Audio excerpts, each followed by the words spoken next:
todos visitantes de Duelista TV. Pueden llamarme Or, de mi seudónimo en Facebook Omega Rebellion.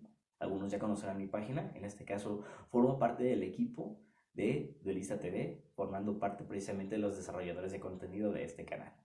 Y bueno, siendo esta mi primera aparición, me interesaría muchísimo compartir con ustedes mi análisis y perspectivas con respecto de nuestra última lista de prohibidas ilimitadas de abril 2020. Una lista bastante interesante, debo de ser bastante sincero, porque me ha dejado a mí personalmente, compartiendo mi opinión con ustedes, una sensación muy curiosa, porque si bien hay muchísimas cartas de esta lista que por supuesto tienen toda la razón de haber sido colocadas en la categoría que le corresponde, también es muy cierto que hay algunas que siento que desde mi perspectiva no lo merecían tanto. Sin embargo, tampoco quiere decir que estoy en contra de que hayan sido colocadas en la categoría que les corresponde. Recuerden que tenemos prohibidas, limitadas, semi-limitadas y fuera de la lista. Entonces, vamos a ir analizando cada uno de estos grupos, cada una de estas categorías, para que comprendamos un poquito más del por qué fueron seleccionadas dichas cartas para esta selección.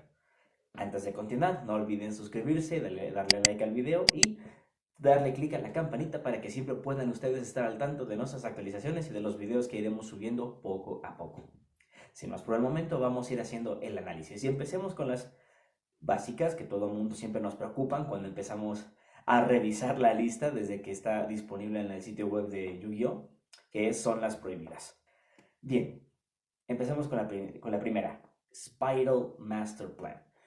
Yo creo que todos estamos de acuerdo en que el deck Spiral, si bien no había sido el campeón definitivo de todos los eventos que tuvimos previamente hasta ahorita la contingencia del COVID-19, realmente era un deck bastante dominante y el cual precisamente estaba acaparando gran parte de los lugares, o por lo menos entre los top 16 de la gran mayoría de los eventos, tanto a locales como tier 2, ¿no? Entonces, Spiral Master Plan es el tipo de carta que suele ser bastante abusiva en el sentido de que le da recursos constantemente al jugador.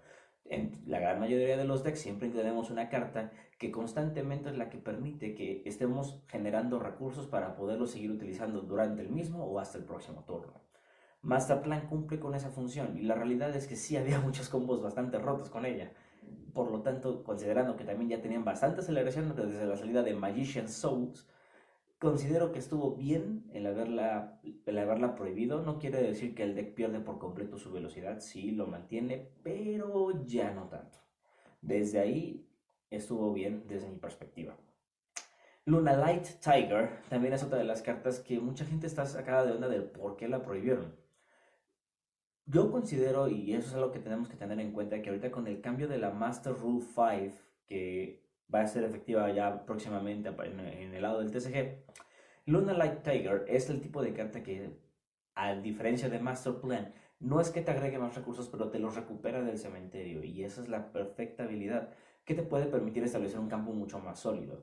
Y obviamente, al tener ahorita ya mayor disponibilidad, sobre todo, por ejemplo, en el caso del deck Luna Light, que se especializaba un poquito más en hacer Exceed, pues la verdad es que le da bastante ventaja. Entonces, también por lo menos creo que de prueba pudiera ser que a lo mejor durante una temporada Luna Light Tiger esté prohibida para ver cómo se desarrolla el mazo. No creo que haya perdido por completo su fuerza tampoco, pero sí es una manera de ir variando un poquito lo que viene siendo el metajuego. Las siguientes tres cartas las voy a nombrar de una vez porque fueron, desde mi punto de vista, prohibidas por la misma razón.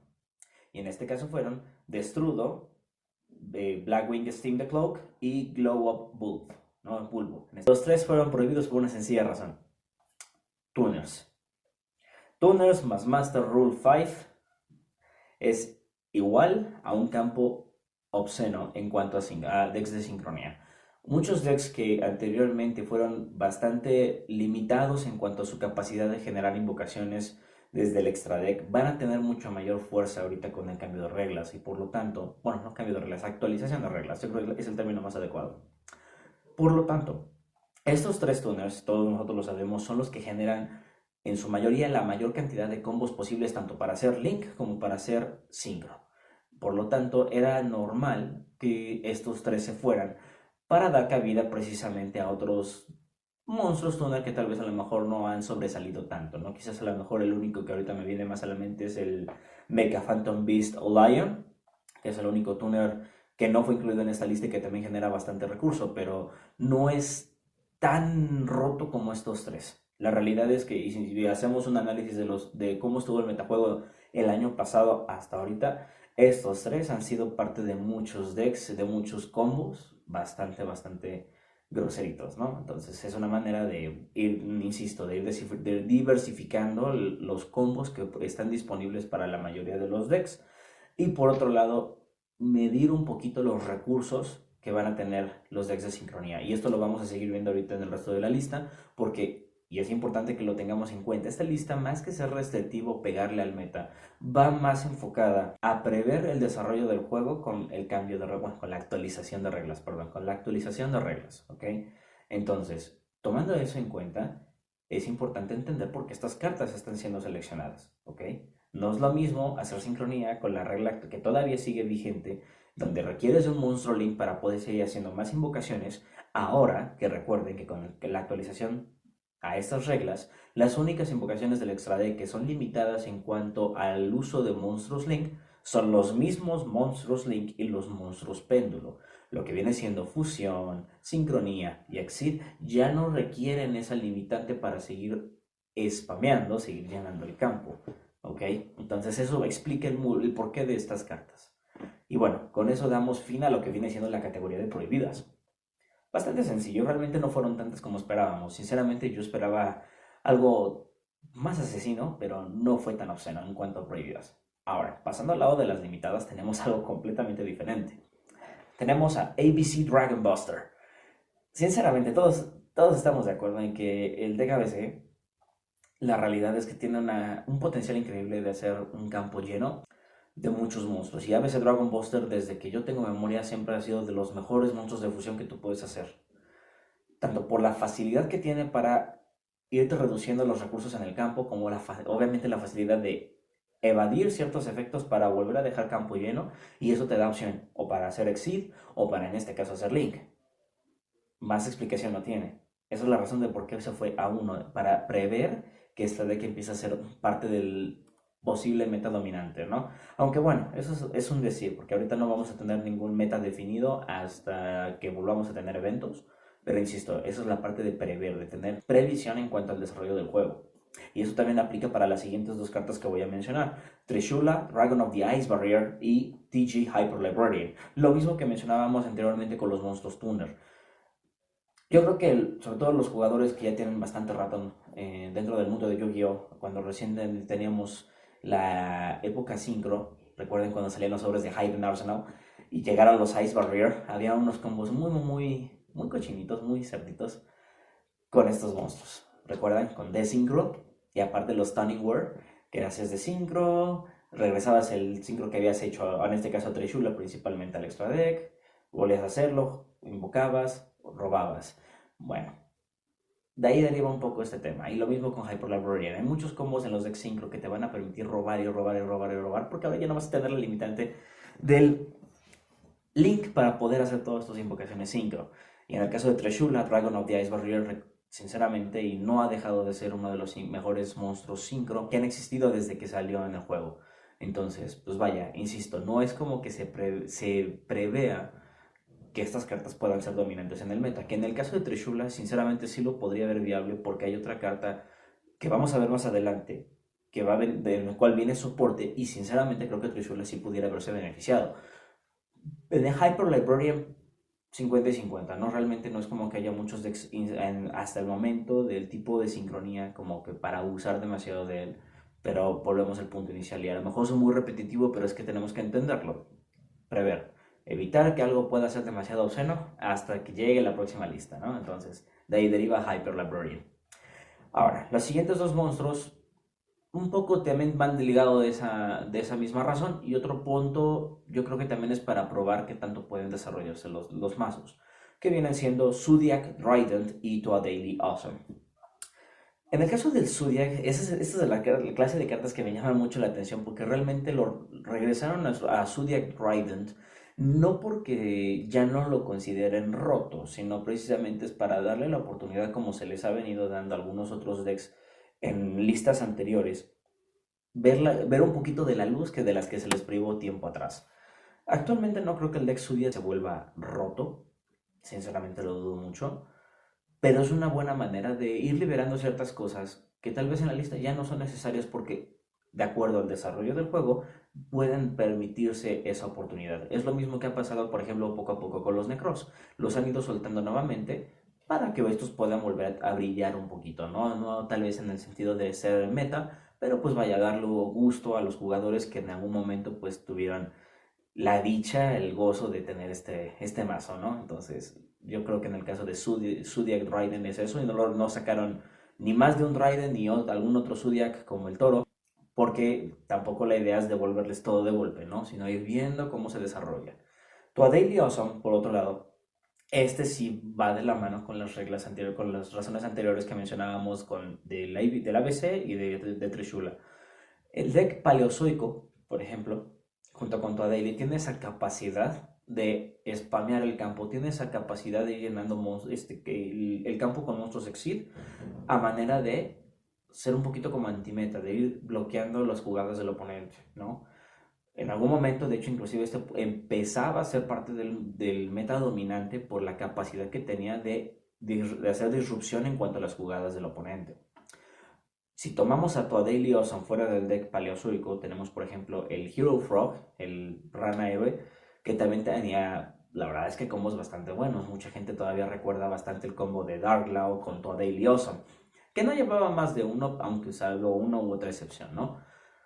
Lo mismo, Toadale y Awesome tiene la capacidad, tiene ese potencial de que si hay más de uno en el campo, va a empezar a molestar bastante. Entonces, ahí ponemos un tope en cuanto a las disrupciones que puede tener ese tipo de deck o cualquier otro que pueda abusar de esta invocación.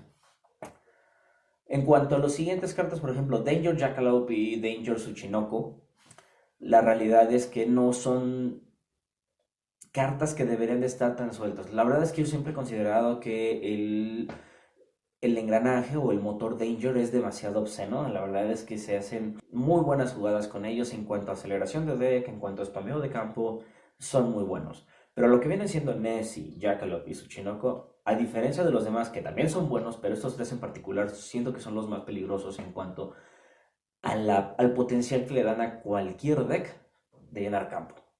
O al menos a la gran mayoría, quizás no a todos, pero a la gran mayoría. Entonces, ponerlos a uno, la verdad es que creo que estuvo bastante bien. Instant Fusion y Mind Control, estos dos en particular, sinceramente no sé qué opinar al respecto. Yo personalmente no considero que hubiera sido necesario limitarlos, desde mi punto de vista. Platicando con algunos colegas, ellos mencionaban, ¿sabes qué? La realidad es que sí, porque Instant Fusion te permite empezar jugadas o salvar jugadas, y lo mismo con Mind Control te permite detener el juego. Y desde mi punto de vista, sí, sí, tienes razón, pero creo que esa es la razón por la cual están afuera, ¿no? Digo, si te soy sincero, yo vería más peligroso que todavía superpolimerización siga a 3. Y sin embargo, ahí está, ¿no? Claro, superpolimerización va a tener mayor o menor efectividad dependiendo del metajuego, pero vaya, sigue siendo una carta hasta el momento bastante obscena. Entonces, yo considero que Instant Fusion y Mind Control tal vez no merecían irse a uno. A lo mejor a dos pudiera ser que sí, pero a uno no estoy del todo convencido. Tampoco creo que sea algo tan malo. Sinceramente, pues vaya, ¿no? Creo que es una manera de darle un poquito de variedad al juego en cuanto a las posibilidades del desarrollo del metajuego. Pero, pues vaya, será cuestión de ver en los próximos meses cómo se desarrollan el resto de juegos. Instant Fusion, salvo por unas cuantas excepciones de algunos decks que me vienen a la mente que casi no lo ocupan mucho, digo, algunas variantes de Shadow, algunas variantes de Magnet Invoked, Cyber Dragon, son como que los decks más llamativos que me vienen a la mente que utilizan esta carta en cuanto al juego, pero realmente no como algo esencial, no como algo staple dentro de los mazos. Mind Control, por otro lado, sí es un staple del side deck.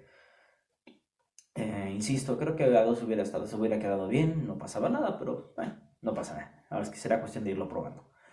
Finalmente, Zodiac Barrage, al igual que el retorno con Zodiac Trident, es lo mismo, para parte del desarrollo del juego. Por el momento no creo que sea conveniente regresar la 3, insisto, dependerá mucho de ver qué tantos jugadores optan por empezar a jugar Zodiac y con qué variantes, con qué estrategias, ahorita con el cambio de la regla y además el uso de recursos de monstruos Link que anteriormente el mazo no tenía. Entonces, personalmente creo que aún está bien, es una probadita nuevamente del poder de los Zodiac y ve qué puedes hacer con eso, ¿no? Muy probablemente mi perspectiva, mi opinión es que en la siguiente lista el Zodiac tenga nuevamente algo más. Pudiera ser que la Barrage se quede a 2, pudiera ser que a lo mejor les regresen un toro.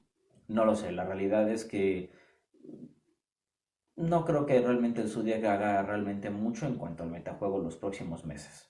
Habrá que ver, ¿no? Insisto, habrá que ver en cuanto al desarrollo del juego. En cuanto a las semilimitadas, pasemos a la siguiente categoría, las semilimitadas. Solamente tenemos dos. Dos que sinceramente creo que era un tanto evidente un poquito. Ahorita voy a explicarlo. Pasemos primero con Destiny Hero Malicious. Destiny Hero Malicious dentro o fuera del deck héroe es rotísimo a 3.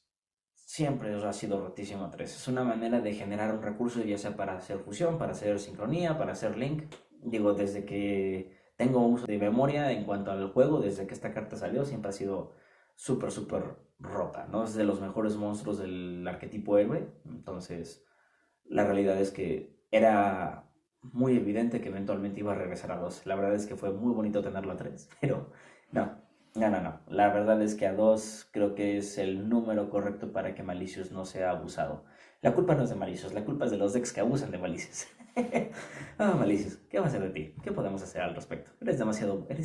Eres tan bueno que eres malo para el juego. Entonces, esa es la explicación más sencilla, ¿no? Es un monstruo que llega rápido al campo, te permite tener variedad de juego, es muy bueno para los decks, sobre todo del atributo oscuridad, no hay más que decir. Sky Striker Widow Anchor, por otro lado, creo que es una manera de compensar un poquito la pérdida de recursos que tuvo Sky Striker en la última lista. Hay mucha gente que no está de acuerdo porque precisamente le da mucha ventaja al deck, y si estoy de acuerdo le da ventaja, pero tenemos que tener en cuenta que el deck ya perdió bastante fuerza. La verdad es que no tiene el mismo empuje, la misma fuerza que tenía anteriormente. Es un mazo que sinceramente duró bastante lo que tenía que durar, pero no por eso debería de ser un mazo que debería estar completamente muerto.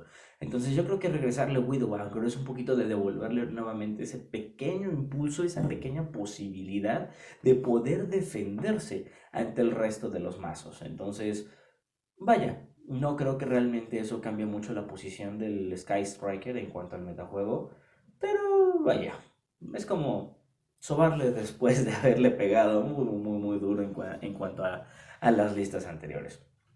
Y finalmente pasamos a la última categoría precisamente de esta sección, que vienen siendo las que ya no están ni prohibidas, ni limitadas, ni semilimitadas. Son completamente libres de ir y venir por como quieran en cualquiera de los decks. Ahora, empecemos por partes. Deep Sea Diva. Deep Sea Diva creo que es una estrategia bastante curiosa y bastante buena de alentar a la gente, sobre todo a comprar el próximo producto. Recuerden que viene soporte para, digamos que el nuevo arquetipo Deep Sea. Entonces, también esto va a apoyar bastante a los mazos del tipo agua, como por ejemplo Atlantean, Mermaid. Y pues vaya, como mencionábamos anteriormente, Trishula, al ser de tipo agua, entra dentro de esta categoría donde Deep Sea Diva puede ser uno de los monstruos que hagan que se abuse bastante de él. No al 100%, insisto, porque inclusive hay otros synchros que se pueden beneficiar bastante de esta pequeña tuner. Pero creo que es algo bueno porque sinceramente no hemos visto un mazo de tipo agua como los anteriores mencionados, que salvo por el Toadale y Awesome dentro del Paleozoico, que o a lo mejor un poquito el Marinces, que realmente iba y venía, pero que realmente no destacan tanto. Entonces, Dipsy Diva, bien a 3, es una buena manera de darle recursos a otros mazos que no han brillado tanto. Spiral Gear Drone. Spiral Gear Drone siento que es la compensación de haberles quitado el Master Plan. Les quitaron su mayor fuente de recursos desde mi punto de vista, o una de las principales fuentes de recursos, pero por otro lado les devuelven una carta A3 para que puedan reciclar esos recursos. Es ahí donde les digo que realmente creo que el mazo no está del todo muerto. Obviamente no compensa de la misma manera, pero vaya, es una manera de darles opciones a los jugadores Spiral para poder compensar la salida de Master Plan dentro de su mazo, siguiendo con cartas dentro del mismo arquetipo. No creo que haga gran diferencia, pero insisto, realmente es una compensación de una cosa por otra. Necroface a 3 es otra de las cartas que igual ya tenía un rato que no se han aprovechado ni abusado tanto en el metajuego, ni siquiera en los mazos, por ejemplo, de Green Mayuda Eiza. que a pesar de que son decks que utilizan bastante removisión, pueden o no jugarse con o sin Necroface, y realmente no es como que los apoye demasiado porque hay mejores cartas que Necroface actualmente para poder hacer uso y abuso precisamente de un tipo de mazo como el de Mayuda Eiza. Bueno, es una manera de tener recursos para otras opciones. Me parece bastante buena la decisión. Veremos si habrá sido la acertada. Yo personalmente no creo que Necroface vaya a ser utilizada ni por este ni por algún otro deck ahorita en el futuro. Realmente no, más que beneficioso, siento que es más perjudicial en cuanto a la estrategia que puedan tener, porque a diferencia de cartas como por ejemplo Pot of Desires, que sí te remueve 10 cartas, pero por otro lado te da 2, Necroface no tiene esa ventaja. Necroface te quita 5 porque te quita 5, y sí, cuando lo invocas te recupera mucho recurso, pero para como es la mecánica del juego actual en cuanto a ese tipo de removisión, realmente no queda tanto. No digo que no sirva, solo que no es tan esencial o no es tan definitivo para darle vida al deck. Bueno, a diferencia de otras cartas que sí lo tienen, ¿no? Como Orochi, por ejemplo. Orochi por lo menos es un monstruo que puede regresar en cualquier momento y también te remueve cartas. Te da algo más de lo que te puede dar Necroface, sinceramente. Por último, Pot of Avarice. Pot of Avarice, sinceramente, no creo que haga realmente un cambio a 3 por una sencilla razón.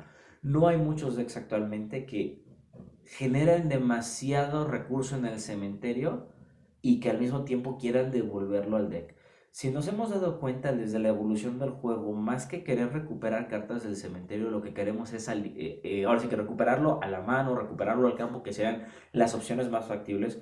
Realmente son poquitos los mazos que quieren recuperar recursos a su baraja. No digo que no haya ninguno, sino que son muy pocos. ¿Por qué? Porque actualmente, y lo hemos visto en la gran mayoría de los juegos, yo creo que los jugadores más experimentados en cuanto al metajuego lo saben, la idea es aligerarte el mazo, no volvértelo más pesado, salvo por ciertas excepciones. Hay veces en las que una carta como Pot of Avarice sí te ayuda bastante por recuperar ciertos recursos cuando tu mazo te lo permite. Por ejemplo, sinceramente, Pot of Avarice en un Shadow lo veo viable porque es un deck que genera bastante recursos en cementerio y bueno, pudiera ser que pudieras necesitarlo, pero vaya, no es como que el mazo necesite de una Pot of Avarice para jugar o que necesite jugar más de una, porque es una carta que, sobre todo si te sale a inicios del juego, se vuelve una carta muerta a menos que sepas generar recursos rápidamente, lo cual no sucede tan seguido como tú crees si comparas otros mazos del juego. Yo no veo jugando, por ejemplo, a un Spiral, Pot of Avarice, mucho menos como mencionábamos el Mayuda Eiza, ni siquiera el Salamangreat, que curiosamente el Salamangreat era uno de los decks que más recursos generaba de cementerio. No jugaba Pot of Avarice, pero lo hacía por una sencilla razón. Tenía maneras de recuperar sus recursos directamente a la mano o al campo, que es donde son más efectivos que regresarlos al mazo. Pero insisto, hay ciertas excepciones.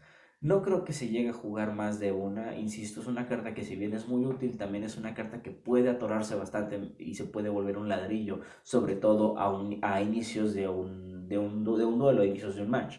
Entonces, no creo que cambie realmente nada a 3, pero es bueno saber que tienes esos recursos ahí, ¿no?